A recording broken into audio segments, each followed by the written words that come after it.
There is a very specific kind of pain that comes from buying a car because a movie told you to. Hollywood has a gift for making bad decisions look beautiful. A cinematographer doesn't care about your oil leak.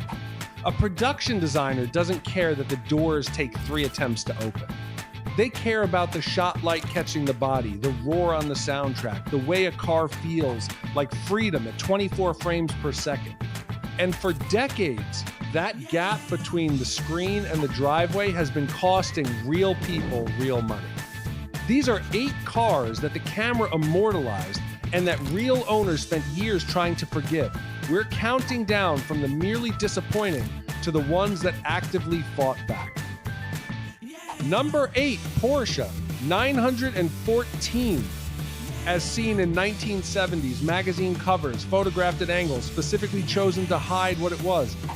The 914 was sold as a Porsche with a Volkswagen engine at a price that didn't reflect the Volkswagen involvement. When buyers opened the rear lid and found the same engine powering family sedans across Germany, the reaction was not warm. In the unkind but accurate phrase of the era, a VW in a Porsche suit. Here's what made it worse. The 914 was genuinely fun to drive. The mid-engine layout gave it handling that most sports cars of the era couldn't match. The chassis was honest and rewarding. None of that was the problem. The problem was the badge. The problem was that customers who walked into a Porsche dealership expecting a Porsche experience left with something that actual 911 owners regarded with polite condescension, which in the Porsche world is a very specific and lasting kind of pain. There's a particular cruelty in buying something because of what it represents, only to find out the representation was borrowed. The 914 didn't fail as a sports car, it failed as a promise. And in the automotive world, that's the harder thing to forgive. The 914 was discontinued. Porsche moved on. The people who bought it because of what the badge promised spent years defending a purchase the market had already decided was not quite what it claimed to be. Some of them still do. You can find them in forums right now explaining with great patience and some frustration that the car was actually quite good. They are not wrong. They are also not being asked the right question. Number 7, Aston Martin Lagonda. As seen in every 1970s and 1980s thriller where the villain needed to look like the future. Aston Martin built the Lagonda because they needed money and believed the future was digital. The instrument panel was entirely electronic, touch-sensitive screens and digital readouts in an era when nobody had figured out how to make those things work reliably in a car. The British press called the design clumsy and repulsive when it launched. One critic described it as something designed by an architect who had never seen a car. It had a waiting list anyway, because it was an Aston Martin. And Aston Martins meant something specific, refinement, craft, a particular idea of what an expensive British machine should feel like. The reality, the digital electronics failed constantly. In a car that cost what a house cost, warning lights came on randomly, instruments stopped working mid-drive, and Aston Martin engineers spent years trying to correct a fundamental design decision that never should have been made in the first place. Owners who had bought it because of the badge, because of the association with Bond, with sophistication, with a certain idea of effortless British engineering, found themselves with something very beautiful and very unreliable that required specialists who were becoming increasingly hard to find. The gap between screen image and driveway reality wasn't about speed or handling. It was about the simple question of whether your car would tell you how fast you were going on any given Tuesday. Often, it wouldn't. Those two you could survive. You'd lose some money, feel some embarrassment, move on. The ones coming up, some of these people lost more than money. One of them ended up in a situation so strange that it still sounds made up when you say it out loud. Someone was sued. Not by the manufacturer, by their own customer for trying to give the car back. We'll get there. Number 6, Ford Mustang II. As seen in The Towering Inferno, Charlie's Angels, and the collective memory of a generation that deserved better. In 1974, Ford took the Mustang, the car that had defined an entire generation's idea of American freedom, and replaced it with something that shared only the name. The original had been a cultural event. It sold 400,000 units in its first year. It was fast, it was young, and it made Ford look like they understood exactly what America wanted. The Mustang II was built on the platform of a Pinto. Its most powerful engine option was a 2.8-liter V6, making 105 horsepower. Ford called it a luxury vehicle. They weren't wrong. It was quiet, refined, and comfortable. It was just not in any meaningful sense a Mustang, and yet it appeared in film and television as one. It inherited the badge and the mystique of something it wasn't. People bought it because the name still meant something, because nobody had updated the mythology to reflect what was now in the showroom. What they got was a car that original Mustang owners regarded with genuine grief. A 0 to 60 time measured in size. A car that didn't fail on its own terms. It was fine, actually, as economy cars went, but that had borrowed an identity it had no business wearing. The Mustang II outsold its predecessor. Ford knew exactly what they were doing. The buyers who came for the legend left with something considerably more modest. There is a version of this story where Ford is the villain, but the more honest version is simpler. People bought a name, Ford sold them one, the transaction was technically complete. What didn't transfer was the thing the name was supposed to mean, and that part nobody had put in writing. Number 5, Ferrari Mondial. As seen in every 1980s film that needed to say wealthy villain without the budget for a real one. If a character in a 1980s movie drove a Ferrari, there is a reasonable chance it was a Mondial. It was the affordable Ferrari, the one celebrities bought when they wanted the badge without fully committing to the 308.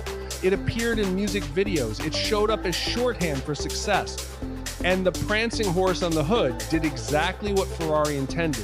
It sold a dream the car itself couldn't quite support. Here's what the dream cost.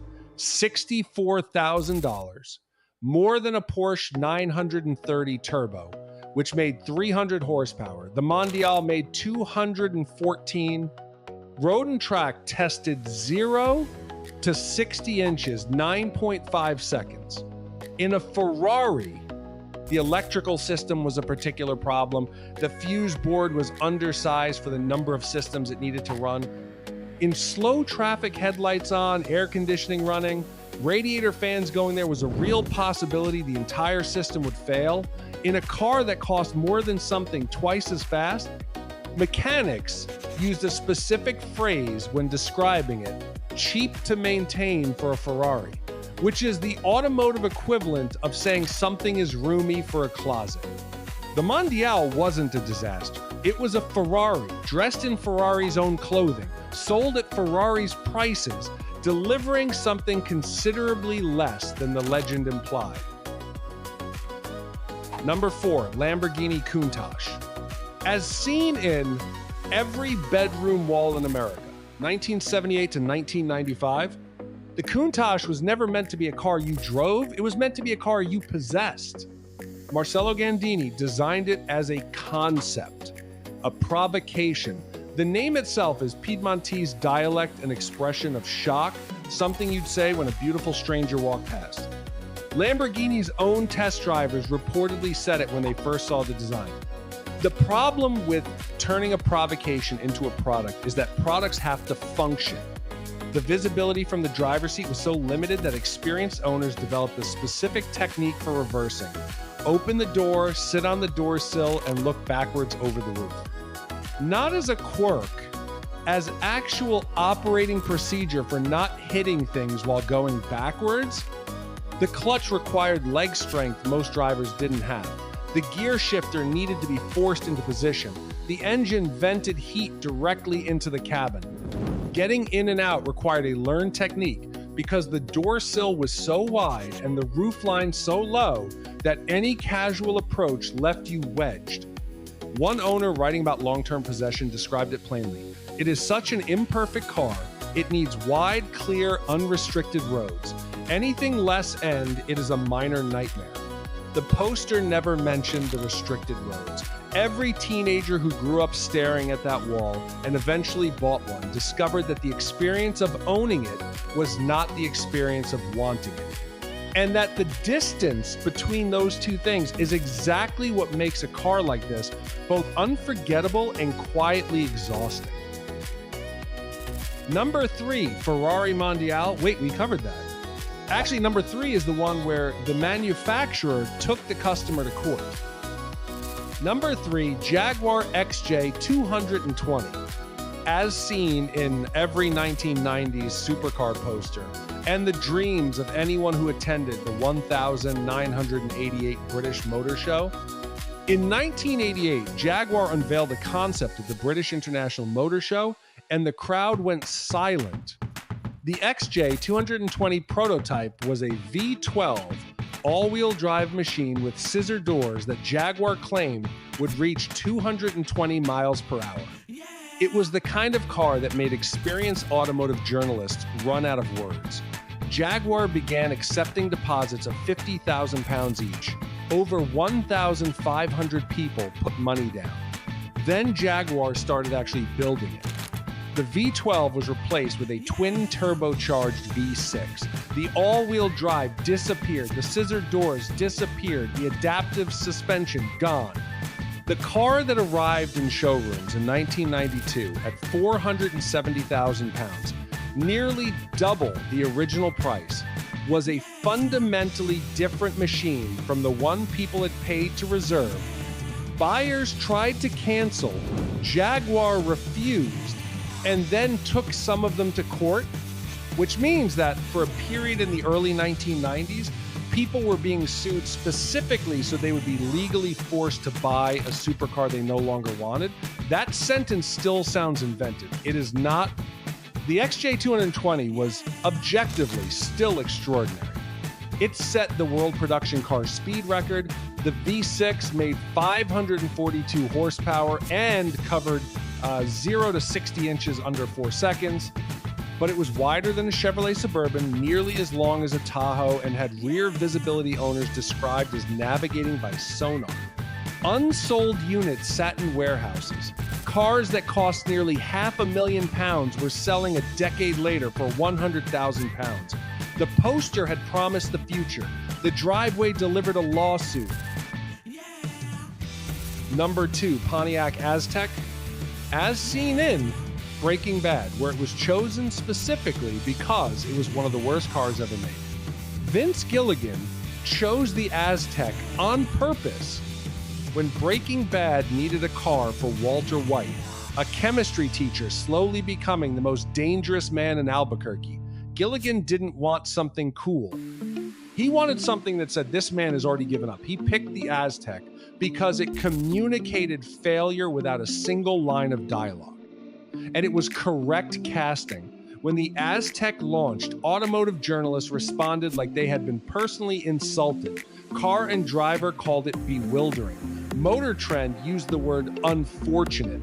Pontiac's design team had tried to build a vehicle that was an SUV, a minivan, and a camper simultaneously. What they produced looked like 3 separate teams had submitted proposals and nobody compared notes. GM discontinued it after 5 years. The world moved on. The Aztek was forgotten. Then Breaking Bad became one of the greatest television series ever made. Suddenly, the Aztek was interesting, not actually good, ironically good, which for the internet is functionally the same thing. Prices climbed, enthusiast communities formed. People who had never watched a single episode started buying them because of memes.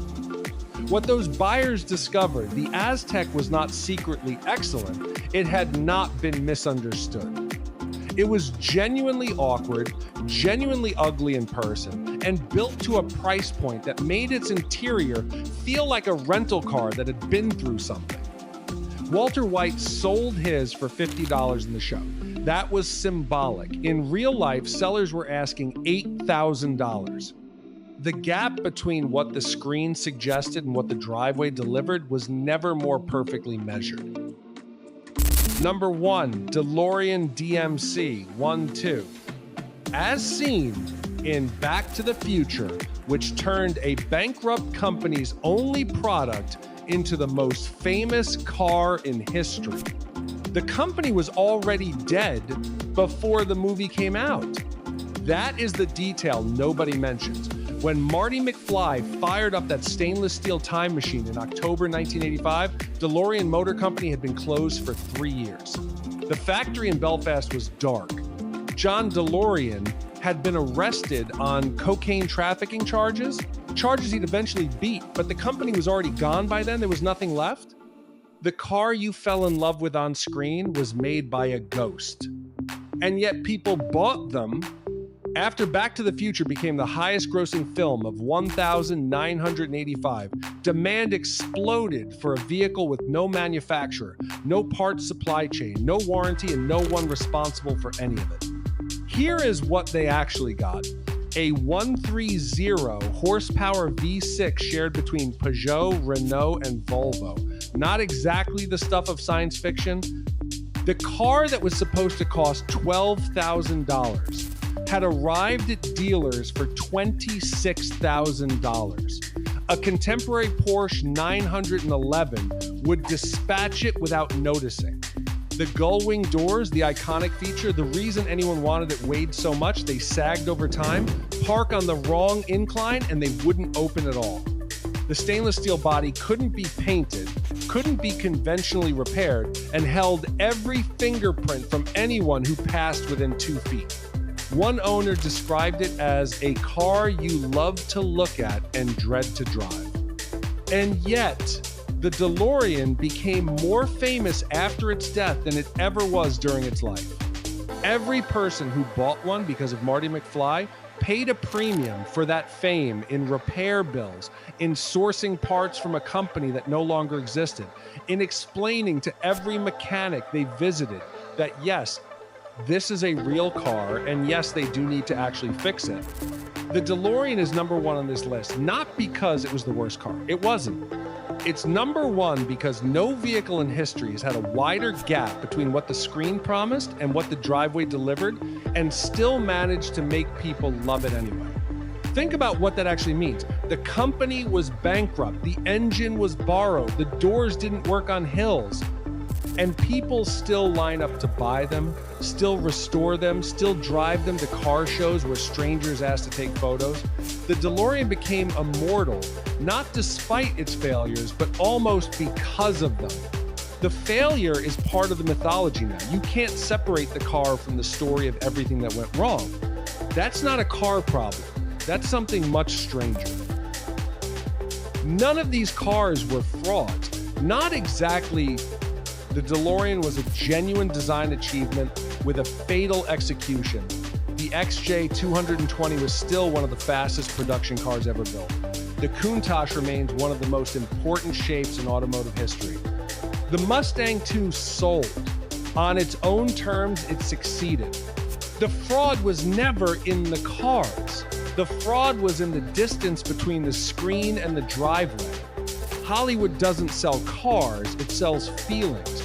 And when you close the gap, when you actually own the thing, you find out that the car was never the point. The feeling was the product. The car was just the invoice. Every generation learns this, usually at considerable expense. Usually in a driveway, staring at something that looked very different on a screen, running the math on a repair bill from a specialist who charges extra because the parts don't exist anymore. And then, somehow, they keep the car anyway. Because the feeling, even the memory of the feeling, even the ghost of it, turns out to be worth something that doesn't show up on any invoice. Which car on this list would you actually buy anyway? Drop it in the comments. Best answer might be its own video.